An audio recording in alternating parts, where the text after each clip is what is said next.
베트남 사파와 하롱베이를 다녀와서 손재숙. 남편의 고등학교 동창 모임에서 해외여행을 다녀왔다. 이름하여 베트남 하노이 사파 트레킹. 우리도 부부 동반으로 참여했다. 여행하기 며칠 전 남편이 나에게 물어본다. 고등학교 친구 부인들에게 네일 아트를 하고 오라고 하면 어떨까? 주부의 입장에서 집안의 잡일에서 벗어나는 것만으로도 다들 좋아할 일이라고 대답했다. 며칠 지나서 남편은 나에게 네일 아트를 자꾸 권하고 자신도 염색약을 사 가지고 와서 머리카락을 갈색으로 염색한다고 수선을 떨었다. 여행 출발하는 날 일행이 모여서야 남편이 왜 그랬는지 이유를 알게 되었다. 함께 여행을 떠나는 친구들은 물론이고 그 부인들을 위한 이벤트로 여자들은 네일 아트를, 남자들은 염색을 하자고 제안했었고 실행에 옮긴 사람들에게는 1인당 $30씩 주기로 했단다. 공항에서 출발하기 전에 네일 아트를 하지 않은 친구 부인들은 이벤트 상금을 받지 못했다. 바빠서 네일 아트를 하지 않은 친구 부인들은 공항에 도착하자마자 면세점에서 매니큐어를 사서 10손가락을 화려하게 단장을 하였다. 결국 $30를 그들에게도 건네줬고 색색의 광채가 빛나는 두 손을 펴서 기념 촬영을 하며 우리는 소녀들처럼 까르르 웃어댔다. 부인들 중에 네일 아트를 가장 멋지게 해온 여성과 고교 동창들에게 가장 멋있는 염색을 한 염색광 시상식도 있었다. 여행 중에라도 일상에서 완전히 벗어나 보자는 의도였다고 한다. 이벤트 덕분에 우리 여자들 중에 처음 보는 사람들도 있었는데 서로의 손가락을 만져보면서 금세 친해지고 어색함이 사라진 것이다. 우리 일행은 새벽 2시에 만나 리무진 버스를 타고 인천공항으로 갔다. 인천공항에서 10시에 탑승하여 하노이 노이바이 국제공항에 도착하니 점심 무렵이었다. 뿌덕지근한 공기가 우리를 맞았다. 베트남이 우리보다 2시간 늦다. 왠지 2시간 이익을 본 것 같아 기분이 좋았다. 25인승의 미니버스는 고속도로를 따라 북쪽으로 6시간이나 달렸다. 중국과 국경을 맞댄 해발 1650m의 고산도시 사파로 가는 중이다. 사파는 경치가 아름답고 시원해서 프랑스인들의 피서지였다고 한다. 베트남은 전쟁이 일어날 경우 중국이 바로 밀고 내려올 수 있으므로 중국 국경 쪽은 길을 넓게 내지 않는 편인데 판시판 산이 있는 사파 때문에 이 고속도로를 내었다고 한다. 해발 3200m의 판시판 산은 동남아에서 가장 높은 산이어서 동남아시아의 지붕이라고도 불리운다. 새벽부터 서두르느라 잠을 설친 일행들은 피곤한 기색이 역력했다. 그래도 크게 불평하는 이가 없었다. 차는 지그재그로 산비탈을 따라 계속 올라갔다. 좁다란 다랭이 논이 끝없이 펼쳐지는 장관에 잠시 피곤함도 있고 가슴이 벅차올랐다. 산 정상에 이르니 어느덧 사방이 캄캄해졌다. 잠시 눈을 감았는데 갑자기 와 하는 탄성이 들렸다. 눈을 떠보니 칠흑 같은 밤하늘 아래에 휘황찬란한 불빛과 웅장한 건물들이 우리를 에워싸고 있었다. 허름한 시골집을만 보고 오다가 덩치가 큰 현대적인 건물들을 보니 마치 다른 세상에 온 것 같았다. 버스는 동네를 다니지 못한다고 해서 좁고 구불구불한 길을 골프장 카트 같은 차를 타고 식당으로 갔다. 거리의 불빛들이 어찌나 화려하게 전멸하는지 마치 조명 가게가 밀집한 거리에 온 것 같았다. 이런 고산지대에 어디에서 전력을 가져오는지 궁금했다. 다음날 이른 아침에 눈이 떠졌다. 날씨가 걱정되어 창문을 여는 순간 맑은 공기가 훅 들어오며 가랑이 논두렁이 옷자락처럼 펼쳐진 넓은 산의 풍경이 창문 아래로 펼쳐졌다. 마침 남편도 눈을 뜬 참이어서 함께 밖으로 산책을 나갔다. 밤새 내린 비가 그친 산의 품속을 청정한 공기와 습기를 다 쏟아낸 가벼운 구름과 함께 거닐었다. 걷다 보니 소수민족의 주거지가 나타났다. 집은 작고 초라했지만 민박으로 많이 활용하고 있었다. 여기도 경치가 좋은 곳엔 어김없이 카페가 자리 잡고 있었다. 이곳 소수민족은 장족이라 불리고 이곳이 약초마을이라 예전에는 약초를 팔아서 생활했다고 한다. 중국과 국경을 맞댄 소수민족들은 중국과 베트남 중에서 국적을 선택해야 했다. 거의 대부분 베트남을 선택한다고 한다. 어젯밤 식당에서 나오는데 아가를 등에 업은 어린 소녀들의 무리가 우리를 에워싸고 물건을 팔려고 했다. 물건이라야 조잡한 수공예품이나 수놓은 천 등이었다. 가이드는 정부에서 소수민족들에게 생활비 지원을 충분히 해주고 있으니 물건을 사주지 말라고 했다. 그러면 그들이 학교를 가지 않는다는 것이다. 아침 식사를 한 호텔의 식당은 창가로 보이는 경치가 좋았다. 식사를 끝내고 베란다에 나가 높은 산과 깊은 골짜기를 배경으로 사진들을 찍었다. 그러나 사진은 우리의 웃는 얼굴과 화기애애한 분위기만 담을 수 있었다. 식사를 마치고 판시판산에 케이블카를 타러 갔다. 판시판산은 베트남에서 가장 큰 산으로 우리의 백두산처럼 모든 베트남인들이 일생에 한 번은 오고 싶어하는 산이다. 그래서인지 출입구는 사람들로 가득 차서 오랜 시간 기다려야 했다. 여기에는 현지인들의 새치기도 한몫했다. 그들은 가장자리를 뚫고 들어와서 어느새 저 앞에 있곤 했다. 2시간 넘게 줄을 서고 기다린 끝에 케이블카를 탈 수 있었다. 해발 3,200m의 산에 케이블카를 놓을 수 있는 베트남의 저력이 느껴졌다. 산의 고도가 높아 날씨가 지상과 확연히 달랐다.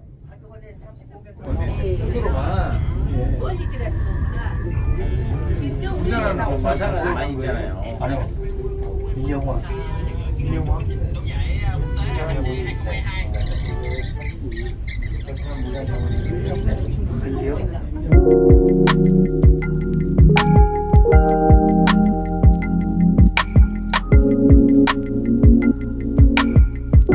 출발한 곳의 날씨는 맑았으나 정상은 안개가 끼고 비가 내려 아무것도 보이지 않아서 안타까웠다. 아쉽지만 중간중간에 보여진 산중턱에서 본 판시판의 경치는 내 눈에 담아두기에는 아까워 사진을 찍었지만 사진 한 장으로 어찌 다 표현하리요.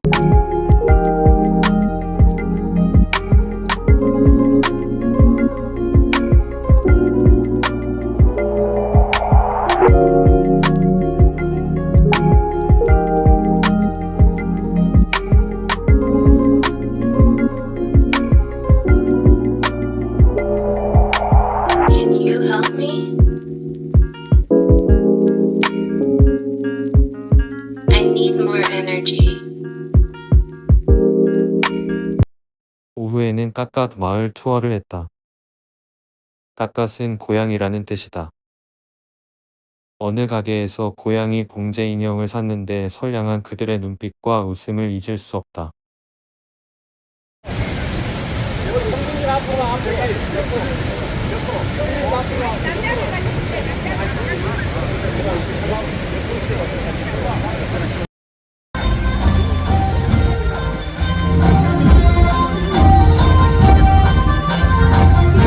장족은 주로 검은 옷을 입는다.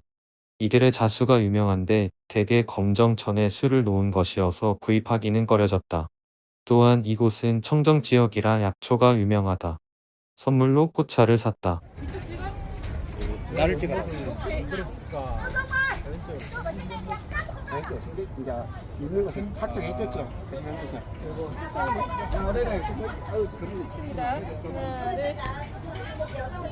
아 햇빛 때문에 안 돼. 네, 그 차는 안 와요. 우리 그때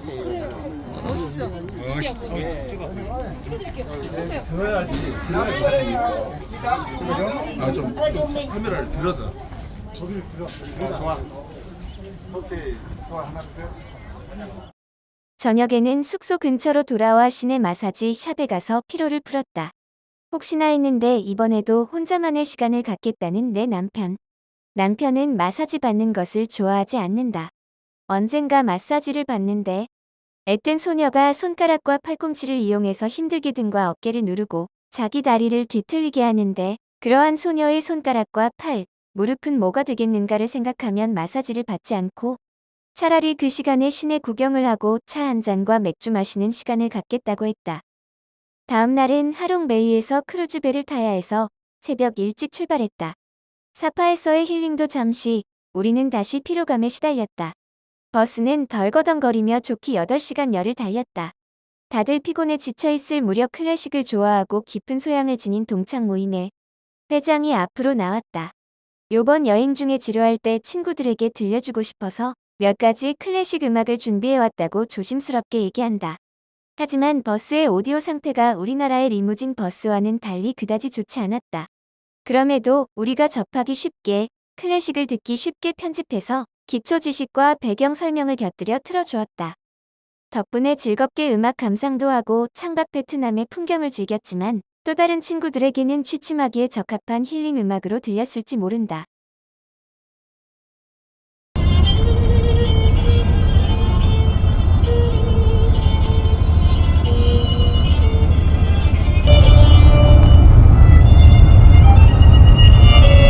우리는 지금 크루즈를 타러 소형 배로 이동하고 있습니다.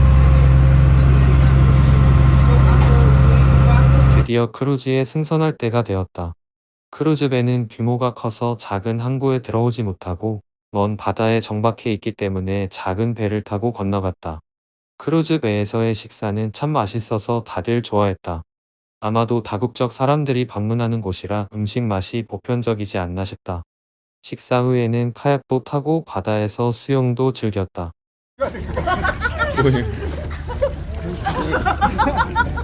구명조끼를 입고 바다로 뛰어들라는데 처음엔 무서웠으나 바다에 동동 떠있는 사람들을 보고 나도 용기를 내어 바다로 뛰어들었다. 수평선 저 멀리 하롱베이의 산을 바라보며 수영을 하는데 구명조끼를 입어서 잘 뜨는 것을 사람들은 내가 수영을 무척 잘한다고 감탄해 해주었다. 선실로 돌아와 침대에 누워 밖을 내다보니 배는 하롱베이 더 깊숙이 안쪽으로 들어가고 있었다. 특이한 형태의 산들이 둥둥 떠서 지나갔다. 갑판에 올라 사진을 찍고 놀다 보니 배에서 제공하는 요리 시간이 되었다. 크루즈 배의 셰프가 가르쳐주대로 스프링 롤을 만들어 보았다.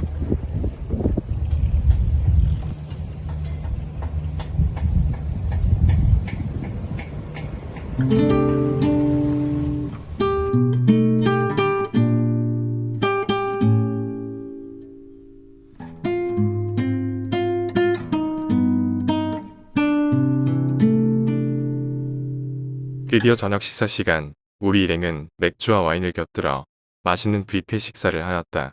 모두들 주기가 오르려는 즈음 갑자기 홀에 불이 꺼졌다.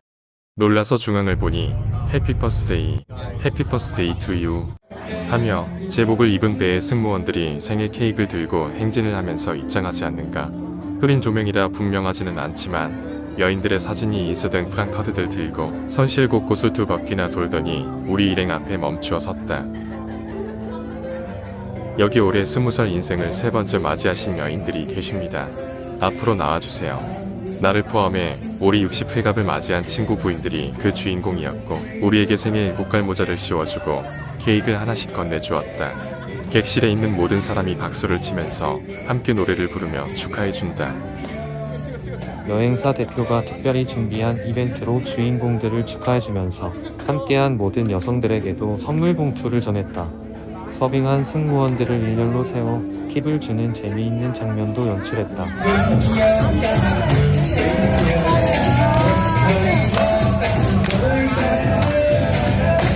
회갑이 아직 안 된 친구 부인들이 우리도 축하해줄게요.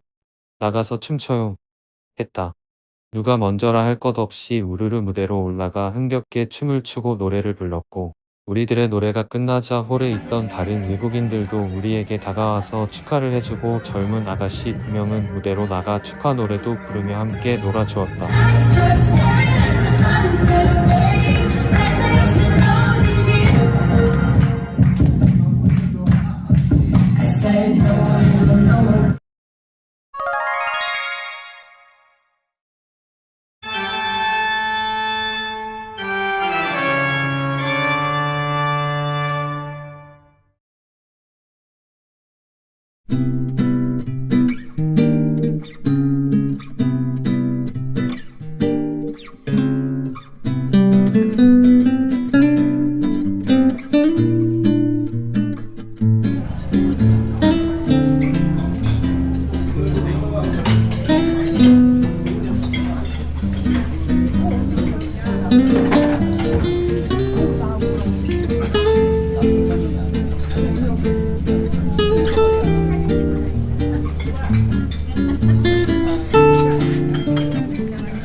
하롱베이에서의 셋째 날은 천상에서 본 노을처럼 아름다웠다. 넷째 날 오전에는 베트남 모자, 롱을 쓰고 광주리 배를 타고 해안과 동굴을 관광했다. 우리가 탄 배의 뱃사공은 베트남 전통 노래도 불러주고 연신 사진도 찍어주었다. 일행들과 이렇게 좋은 시간을 갖노라니 새삼 감사하란 생각이 들었다. 배로 돌아와 마지막 점심을 먹고 승무원들의 배웅을 받으며 헤어졌다.